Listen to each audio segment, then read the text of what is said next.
Hi everyone. Marami pong nagtatanong sa akin na may nagsabi sa akin na bakit hindi daw ako mag-Canada. Tapos meron pang pwede naman sa UK, pwede naman sa Europe. Yun, 'di ba?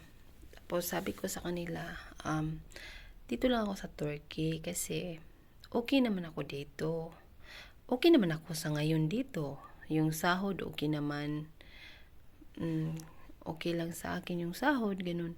Tapos, okay pa naman yung mga amo. Oo, sa Canada maganda, malaki ang sweldo, pero meron ding taxes, magbabayad ka ng bahay, tapos yung transportation mo pa. Tapos, kung sa Europe ka naman, ganun din. May mga taxes kang babayaran. Or sa Finland, mga ganun, mga 125,000 daw ang sweldo doon. Pero hindi pa yun kasali yung mga taxes mo. Samantalang dito sa Turkey, wala ka nang babayarang tax. Ang nagbabayad ng tax sa'yo, yung employer mo. So, kung magkano yung matatanggap mong sweldo, buo talaga yun. Walang bawas. Maliban na lang sa,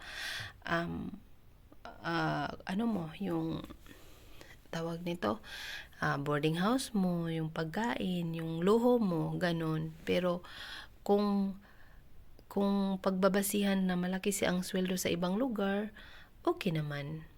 Pero sa ngayon na okay naman ako dito, wala akong babayaring taxes, buo ang sweldo ko, pipiliin ko ang mag-Turkey kasi okay naman ako dito.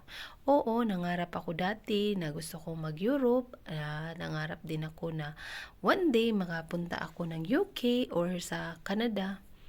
Pero sa ngayon kasi is maganda naman ang bigay sa akin sa Turkey, kaya mas pipiliin ko ang mag-Turkey. Yes, maganda doon. Iba ang trabaho mo, pero masaya naman ako dito. Yun lang, 'di ba? As long as masaya ka, happy ka, wala kang pinabayarang taxes, 'di ba? Dito ka na lang. At sa iba, kung pinipili nila na doon, okay, go kayo doon.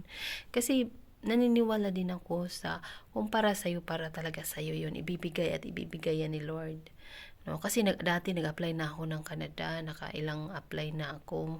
Marami na akong ginawa sa job bank, sa Indeed, pero wala talaga maganda naman ang bigay dito sa akin sa Turkey. Kaya pinipili kong maging Turkey. Aside sa buo ang sweldo, wala kang taxes, di ba? Hindi kagaya sa na may taxes ka. Spain maganda din naman, pero maganda man kasi ang bigay sa akin dito, kaya dito na lang talaga ako sa ngayon dito. At saka syempre meron naman tayong mga pangarap, pero goods pa kasi dito goods ang amo, goods ang sweldo, walang taxes, kaya mas pipiliin ko ang Turkey. Yun lang, salamat sa panonood.